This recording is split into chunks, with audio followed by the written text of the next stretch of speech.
What's going on, guys, and welcome back to another video. So in today's video I am going to be talking about Manchester United's last game that we went and played, Southampton, away from home. So let's just get straight into today's video. So we made 3 changes from the last game against Crystal Palace. Talk about the starting 11. So we started with De Gea, Wan-Bissaka, Lindelof, Maguire, Young, Pogba, McTominay, Pereira, Mata, James, Rashford. Once that starting 11 had come out, I think people were thinking, this is a better team selection, obviously, because he's brought in Mata, he's brought in Pereira, and we pretty much had to make 2 forced changes because of injuries, which was Young was coming in for sure, and James obviously came in for Martial as well. You would have been thinking that's a good team. You would think, right, let's go out there, let's go and try and beat Southampton in this game.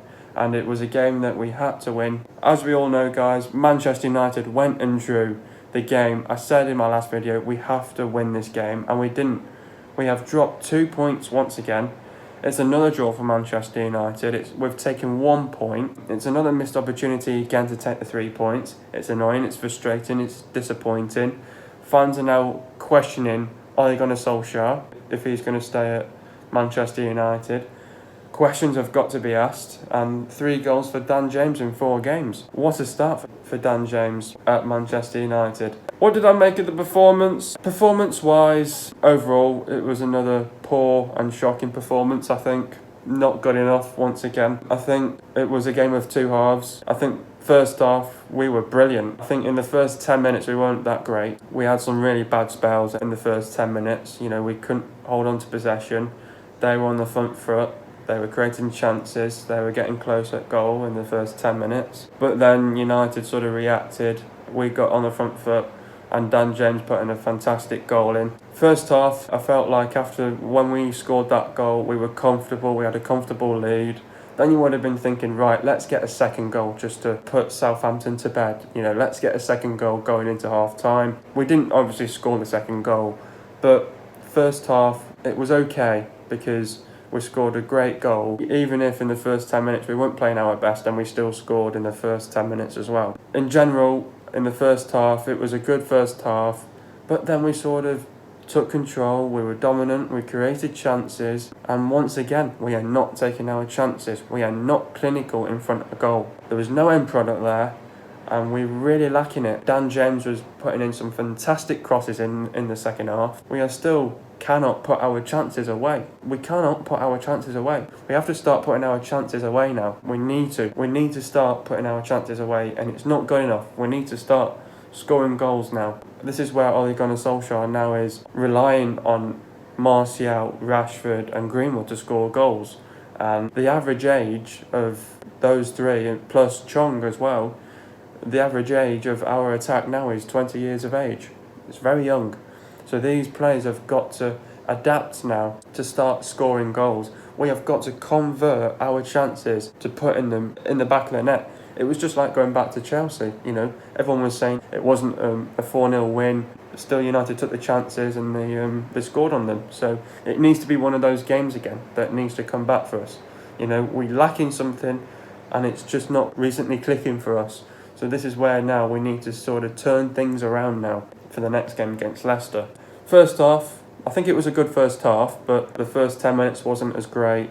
Dan James scored the goal, but then you would have been thinking, let's score a second one just before half time. We didn't.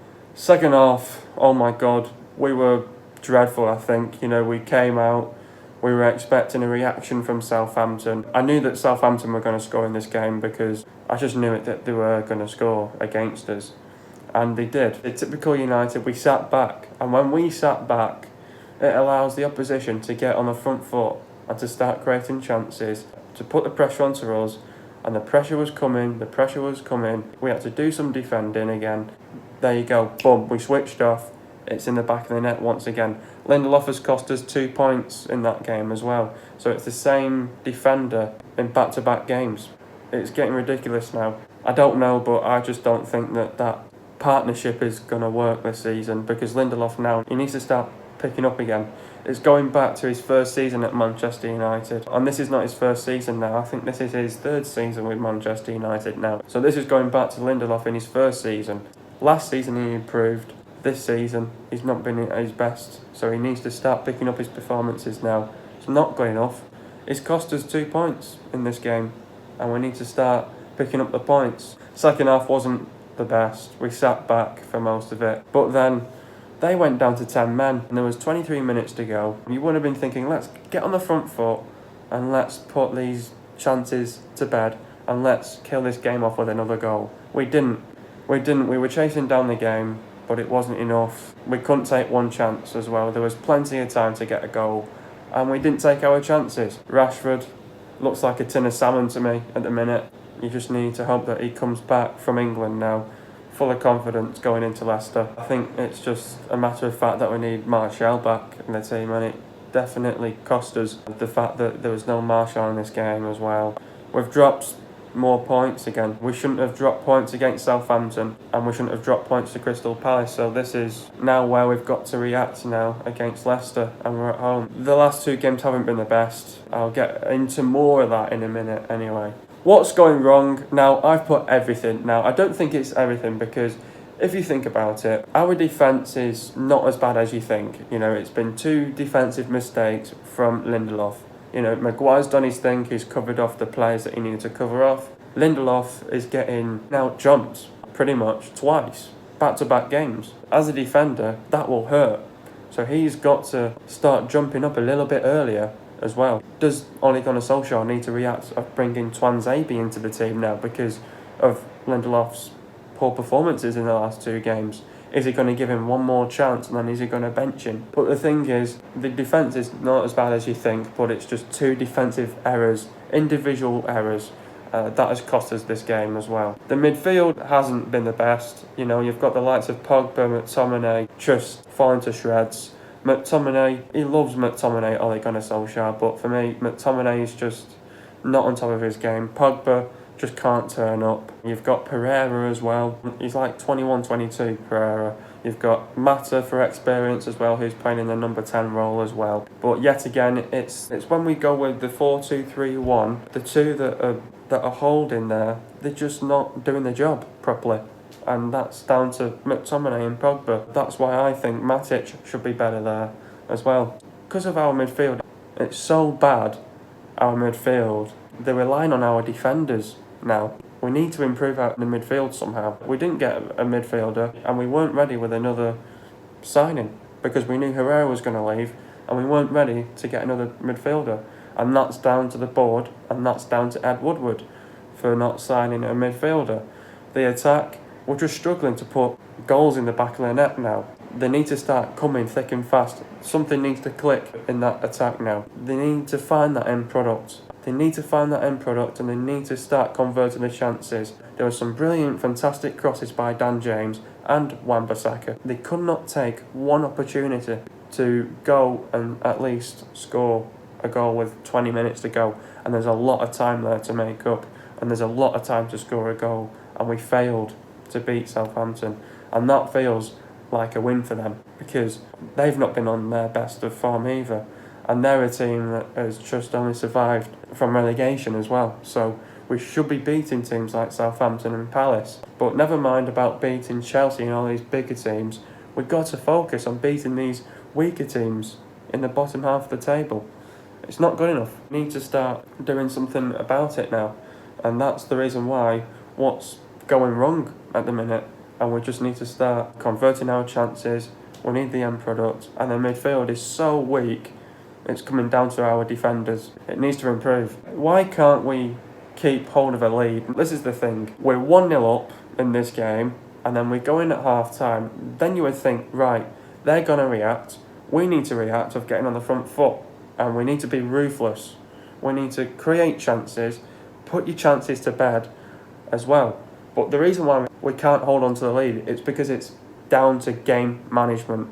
The game management has failed twice in the last 2 games. It's down to poor game management by Ole Gunnar Solskjaer. We need to start going in at half time and we need to start being more ruthless with the ball and we need to get out in the second half on the front foot. We are not on the front foot. We're on the back foot. We're inviting the opposition back onto us, which makes us defend, which makes us, we have to defend, and we have to defend. And once we concede a goal, then they go, shit, we need to score another goal. And this is the thing, they invite the opposition back into the team every single time. It's the same shit for us, and we're not going on the front foot, and we're not putting our chances to bed. We had plenty of chances on goal, and we failed to score. We failed to score, and we got our pants pulled down in this game. It's just down to poor game management by Ole Gunnar Solskjaer, and it needs to change. It needs to change from when we get back from international break onwards, really. Who is my man of the match? My man of the match has to be Dan James. What a corker goal it was. It was a fantastic goal. He's my man of the match. Has the international break come at the right time? It definitely has come at the right time for Manchester United now. We picked up 5 points out of 12. Not the best. You should have been at least thinking 7 points or 10 points there. But we're not. Put ourselves in a mess. The international break has come at the right time. This is where Ole Gunnar Solskjaer steps back now. He looks back on those last 4 games. What we need to improve on as a team and going forwards. Obviously that's obvious. We need to start putting our chances away. We need to start putting our chances away, and we need to find that end product. Defensively we need to improve, and in the midfield as well we've got to improve. Going forwards we've got to improve that midfield. Is Ole the right man for the job? Now obviously we've been hearing United fans going on about, get Ole out and get the Glazers out and all this crap, Right, Ole. We lost to Crystal Palace about 2 weeks ago, I think. There was people after that game because we lost it, and people were saying, get Ole out, he's not the man for the job and stuff like that. These fans are absolutely deluded. We're 4 games in, and you already want Ole Gunnar Solskjaer out. It's just the start of the season, we've had a slow start. These things happen in football. Anything can happen in football. We've beaten Chelsea, but then you would be thinking, let's carry on that good momentum. We've got maybe a fair result against Wolves, but then you would have been thinking we should not be dropping points to Palace and Southampton. At the end of the day, these are 2 games that we should never have dropped points. We should have picked up points, but we haven't. It seems like we're turning up for these big games and we're just not turning up for the teams that are in the bottom half of the table. That's why we need to start putting on a good fight against these lower teams in the bottom half of the table, and also in the top half of the table as well. It's the time for Ole to reflect on those last 4 games of what we need to improve on going forward as a team. It's pretty clear and obvious what we need to work on. We just need to start putting our chances away. We need the end products, and midfield's got to change and the defence has got to change. The last 2 games has cost us by individual errors by Lindelof, and it's not good enough. These things happen at the end of the day. First goal, Wan-Bissaka passed it to Pereira. Pereira passed it to McTominay. McTominay finds James in space. James had space and time and scored another absolute corker. Oh my God, that guy is going to do absolutely wonders at our club. Getting into the stats now, possession-wise, Southampton had 41.4% of the possession. Manchester United had 58.6% possession of the ball. That clearly shows that who was in control of that game and dominant in the game. Just goes to show that we weren't good enough in this game, obviously. Goals wise, Southampton scored 1, Man United scored 1. Total shots for Southampton, they had 10 shots, and Manchester United had 21 shots. Shots on target for Southampton, they had 2 on target, so they had 8 off target. United had 8 shots on target, so not the best there. We've got to improve that. That's not even half of 21, so that's not good enough. Shot accuracy for Southampton, 20% and 38.1% for Manchester United. Shots inside the box, 5 for Southampton and 13 for Manchester United. Shots outside the box, Southampton had 5 and Man United had 8. Total passes, Southampton had 375 passes, and for Manchester United it was 537 passes. It's a lot of passes. And we're keeping it nice and simple. Still, we can't win these games. We have got to put these games to bed as well. Pass accuracy for Southampton, 73.6%, and for Man United, 79.5%. So we only done it by a small margin there as well. Talking about the substitutions now, Pereira went off for Lingard. Talk about Pereira's performance. Looked like square peg in a round hole. He was on the right wing. That is going to remain a problem position until January at the earliest. Mata went off for Matic. Talk about Mata's performance. Enhanced the United attack with his incision and serene passing. It was about time United's best playmaker started as the number 10. Unfortunate to come off. Yeah, it is unfortunate to come off, but he's probably been our best playmaker in the number 10 role so far this season. Funny enough, when Matic came on, I think he changed the structure of the team as well. People were slagging off the substitutions, but Matic was doing better than I thought, really. He did very well. McTominay went off for Greenwood. Talk about McTominay's performance. Was in need of a more polished performance and supplemented the attack well by offering Daniel James support. Onwards and upwards. Next up, it's Leicester. Leicester, they're a very good team. They're unbeaten. They're third in the table. They've got a very good team under Brendan Rodgers. Brendan Rodgers likes to go high attacking football with his Leicester team. Leicester are a very good team, even though they don't have Harry Maguire now. They've dealt really well without Harry Maguire, relying on Jamie Vardy to score the goals, and obviously they've got Maddison in the team, who's going to be also fantastic for them as well. So Leicester, they're a very good team. They've not been beaten yet. Brendan Rodgers likes to go attacking football. So does Ole Gunnar Solskjaer. This is going to be tough against Leicester because they've not been beaten yet. And they obviously want to extend that unbeaten run. At the end of the day, they will get beaten. Could it be against Manchester United? You never know. Well, I think it's time to hear a Brett Farrell fact. The last time Man United was beaten at home by Leicester City was back on the 31st of January 1998, the year before I was born. Since then, Manchester United have never lost at home to Leicester City. So we played them later on that year on the 15th of August. Since the 15th of August, we have never lost to Leicester City. Up till now, to 2019 on this day. Can you believe it? So United have never lost at home since 1998. It's unbelievable, and I hope we can keep that run going into this weekend. Let's see who comes out on top. Hopefully Manchester United. Things can change. Leicester, they've got a very good team. Not a new centre-back, but obviously a centre-back covering for Harry Maguire now. But, you know, they're a very good team, Leicester. They're going to be high pressing. They'll be on the front foot. They'll give us a good old fight. This one's not going to be easy. Definitely not. It's going to be one of these games that's going to have to where United pick up the points. We've got the likes of Wan-Bissaka, Martial, Pogba injured at the minute, so hopefully we can get some positive news next week. Hopefully they'll be back for the game. Leicester, they'll come out fighting for sure from minute 1 to minute 90.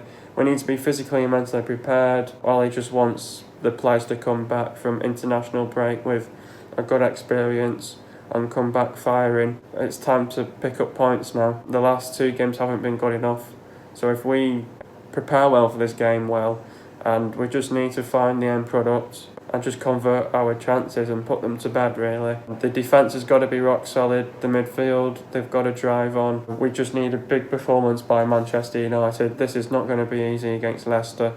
You know, they've got some fantastic players. They'll give it everything. We've got to give it everything. And we just can't let them into the game in the second half. We've got to be more ruthless and be more aggressive against Leicester, because they're going to be coming at us and we're going to be going at them. The man to target now, I think, is to go and expose is that centre-back who's covering for Harry Maguire now. And he's the man that we need to pick out. He's defended really well against some very good teams. He defended well against Chelsea, and they got a very good result last week. I'm very worried and concerned, but this is a game that we need to pick up points now. It's going to be tough. We just need to go in the right mentality, the right mindset. That's what's got to change as well. Our mentality, the mindset. And we've got to be physically, mentally ready on the day, and we just got to give it everything. Ollie needs to pick the right team. He needs to put the players in the right positions. He needs to balance the team out right. The structure of the team needs to be right. We need depth in the team. And he also needs to pick the right formation for the game as well. If he goes with the 4-3-3, like we did against Chelsea, we probably might win the game. Last 3 games, in fact, we've gone with the 4-2-3-1. So all of a sudden, from that first game from Chelsea, he's changed the formation. I don't know why, but bring back the 4-3-3, or we might even win the game. It's going to be a tough one against Leicester. They'll give us a good old fight. We've got to maximise this game. Got to take it all the way to them. It's not going to be easy. But like I said, we've got to go in with the right mentality, the right mindset. But we've got to pick up points. This is a big game against Leicester as well. It's all or nothing. Leicester have got some fantastic players. The players to look out for is Gray, Tillemans, Maddison, Albrighton, Barnes, Vardy, Iheanacho and Perez. So they've got some very good players. We've just got to put in a good performance against these lot. If we're ready, going with the right mindset and the right mentality, we could win this game. But it's not only just about that. We've got to put in a good performance against these lot, because Leicester, they'll be looking to extend their unbeaten run. We've got to keep them on their toes, and we've got to be ready, give them a good old game and make sure that they don't really score in the second half, because then it's game back on. We've got to really come out in the second half and really take it to them. And if we're 1-0 up, I don't want us to sit back, get on the front foot and then kill the game off. And that's what we haven't done in the last 2 games. We haven't killed the game off. If we can kill the game off against these lot, it'd be fantastic. Put in a good performance, we won't need to worry. Hope you guys have enjoyed another video. Be sure to leave a like, subscribe to the channel if you are new, and I'll see you guys in a video in the next couple of days, and peace.